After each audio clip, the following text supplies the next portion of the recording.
Hello दोस्तों, मैं दीपक मसीह और एक नई वीडियो में मैं आप लोगों का हार्दिक स्वागत करता हूं। और इस वीडियो में हम अटोनमेंट डे, जिसे इब्रानियों की भाषा में योम किपुर बोला जाता है, उसके बारे में अध्ययन करने जा रहे हैं। तो इस विषय को अच्छी तरह से समझने के लिए मैंने 3 प्रश्न बनाए हैं, जिसमें सबसे पहला प्रश्न है कि अटोनमेंट डे है क्या। दूसरा प्रश्न है कि यह कब होता था। तीसरा प्रश्न है क्या अटोनमेंट डे हमारे लिए है। तो देरी न करते हुए चलिए वीडियो को शुरू करते हैं। तो सबसे पहले मैं आपको बता दूं दोस्तों, मूसा के माध्यम से परमेश्वर इजरायलियों को छुड़ाकर कनान देश ले जा रहा था। रास्ते में मूसा को परमेश्वर बोलता है कि मेरे लिए भी एक तंबू बना, ताकि मैं इजरायलियों के बीच में वास करूं। और वह तंबू टैबरनेकल के नाम से जाना जाता है। और वहाँ पर जो सेवकाई होती थी, उसी सेवकाई में जो ईयरली सेवकाई होता था, उसे अटोनमेंट डे के नाम से जाना जाता था। तो इसे अटोनमेंट डे में होता क्या था, तो इसको समझने के लिए पूरे प्रक्रिया को समझने की ज़रूरत है। तो सबसे पहली बात है कि वहाँ पर एक डेली सर्विस होता था। और डेली सर्विस कुछ इस तरह से था, कोई अगर परमेश्वर की आज्ञा को तोड़ता था तो अकॉर्डिंग टू बाइबल वह पाप में गिना जाता था, और पाप के वेतन क्या है? मृत्यु है। तो उस व्यक्ति को अगर मृत्यु से बचना है तो उसके लिए एक मेमना लेना पड़ता था, और उस मेमना को लेकर उस मंदिर में जाता था, अपने पापों को कॉन्फेस करता था मेमने के सर में हाथ रखकर, और उस मेमना को बलि किया जाता था। और इस तरह से उस व्यक्ति के पाप ट्रांसफ़र होता था उस मेमने के खून में, और एक याजक उस खून को लेकर मंदिर में जमा कर देता था। इस तरह से उस व्यक्ति का जो पाप था वो ट्रांसफ़र हो जाता है उस मंदिर में। और इस तरह से यह सेवकाई सालों साल चलती थी।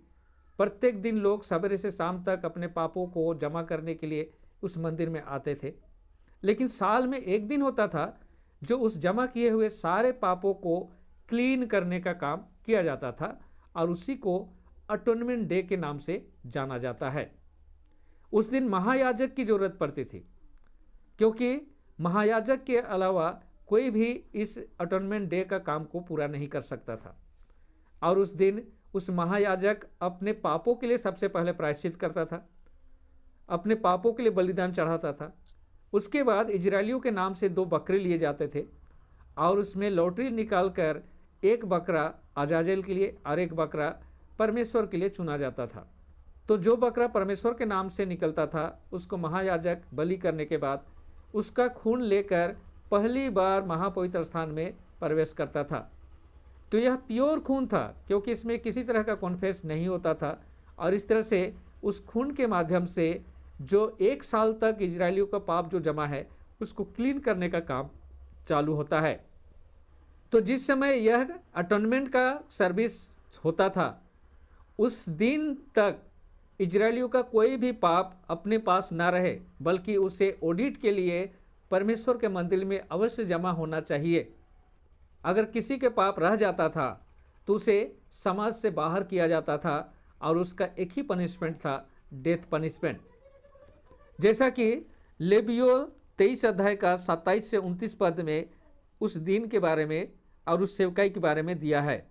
लिखा है, उसी 7वें महीने का 10वां दिन प्रायश्चित का दिन है। वह तुम्हारे लिए पवित्र सभा का दिन होगा, और उसमें तुम अपने आप को दीन करना और यहोवा के लिए अग्नि बलि चढ़ाना। उस दिन तुम किसी प्रकार का काम काज न करना, क्योंकि वह प्रायश्चित का दिन है जिसमें तुम्हारे परमेश्वर यहोवा के सामने तुम्हारे लिए प्रायश्चित किया जाएगा। यदि कोई व्यक्ति इस दिन अपने आप को दीन न करे, वह प्रजा में से अलग किया जाए। तो दोस्तों, जिस तरह से किसी कंपनी का जो ट्रांजैक्शन होता है उसको साल में ऑडिट किया जाता है, और उसके लिए चार्टर्ड अकाउंटेंट की ज़रूरत पड़ती है। साल का पूरे ट्रांजैक्शन को ऑडिट करके क्लोज करने के बाद नए साल में प्रवेश किया जाता है। उसी तरह से दोस्तों, इजरायलियों के पापों का ऑडिट होने के बाद ही वे नए साल में प्रवेश कर सकते थे। अब मैं आपको बता दूं कि यरूशलेम मंदिर या उस टैबरनेकल में जो अटोनमेंट डे का जो सेवकाई था, वह एक डेमोन्स्ट्रेशन था, एक रोल मॉडल था। जैसा कि इब्रानियों की पुस्तक 11 अध्याय का 23 पद में लिखा हुआ है। इसलिए आवश्यक था कि स्वर्गीय वस्तुओं के प्रतिरूप इन बलिदानों के द्वारा शुद्ध किए जाते, परंतु स्वर्गीय वस्तु स्वयं इनसे भी उत्तम बलिदानों के द्वारा शुद्ध की जाती, क्योंकि मसीह ने हाथ के बनाए हुए पवित्र स्थान में जो सच्चे पवित्र स्थान का प्रतिरूप मात्र है प्रवेश नहीं किया, वरन स्वर्ग ही में प्रवेश किया कि अब हमारे लिए परमेश्वर के सामने प्रकट हो। तो यहाँ की जो सेवकाई थी वह डेमोन्स्ट्रेशन था, ओरिजिनल का कार्बन कॉपी था। अब हमें यह जानना है कि जो ओरिजिनल अटोनमेंट डे है वो कब आने वाला है, कि आ चुका है, और क्या वह हमारे लिए है। तो इसको समझने के लिए हमें दानियल के पुस्तक में जाना पड़ेगा, जहाँ पर यीशु इस सारे प्रोसेस को बताने के लिए दानियल के पास अपने जन्म से 500 साल पहले आया था। और जब हम दानियल 8 अध्याय का हम 14 पद को पढ़ते हैं तो इसी अटोनमेंट डे के बारे में यहाँ पर कुछ इस तरह से लिखा गया है। और उसने मुझसे कहा 2300 रात दिन तक, उसके बाद पवित्र स्थान पुनः प्रतिष्ठित किया जाएगा। तो यहाँ पर 2300 रात दिन का जो प्रोफेसी दिया गया है, इसके अंत में वह अटोनमेंट डे आएगा। लेकिन दोस्तों मैं आपको बता दूं कि यह 2300 रात दिन यह लिटरल नहीं है, यह प्रोफेटिक है। और प्रोफेसी में इसका लिटरल मीनिंग टोटली डिफरेंस होता है। जैसा कि यहेजकेल की पुस्तक 4 का 6 पद और गिनती की पुस्तक 14 का 34 के अनुसार प्रोफेसी का एक दिन 1 साल के बराबर होता है।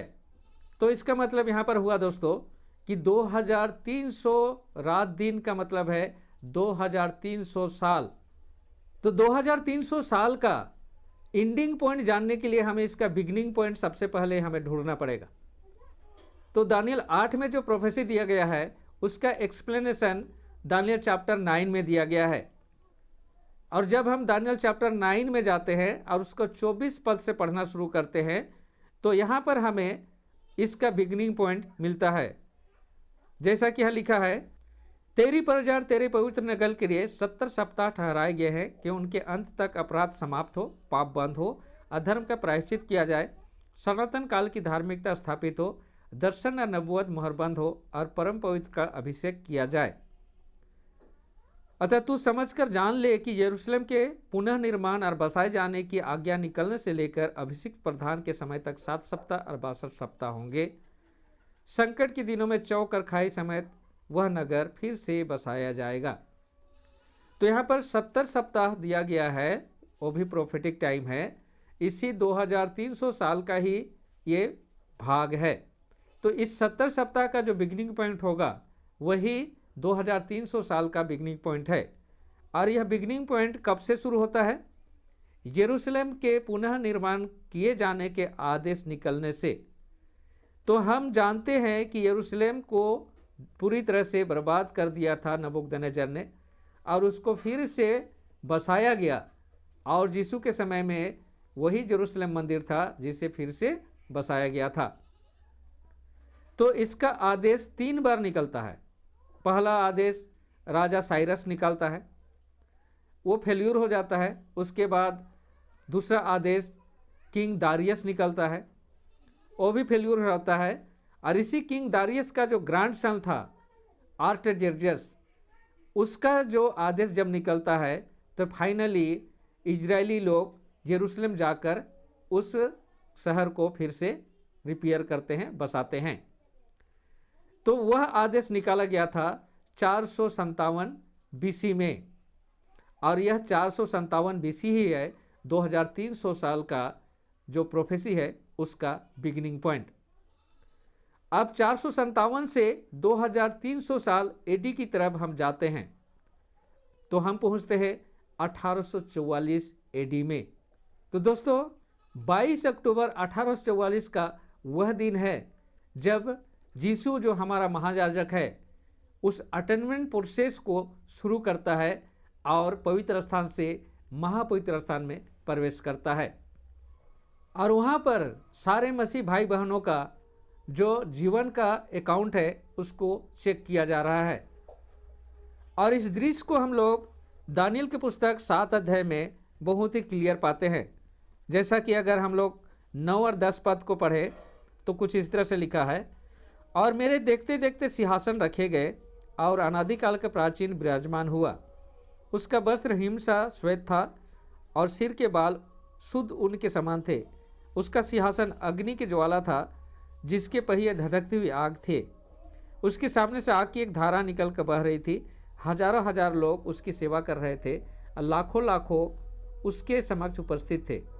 अदालत आरंभ हुई और पुस्तकें खोली गई। तो अदालत में यहाँ पर जितने भी इस पृथ्वी के लोग हैं उनका अकाउंट का पुस्तक खोला गया है और वहाँ पर यीशु उपस्थित होता है।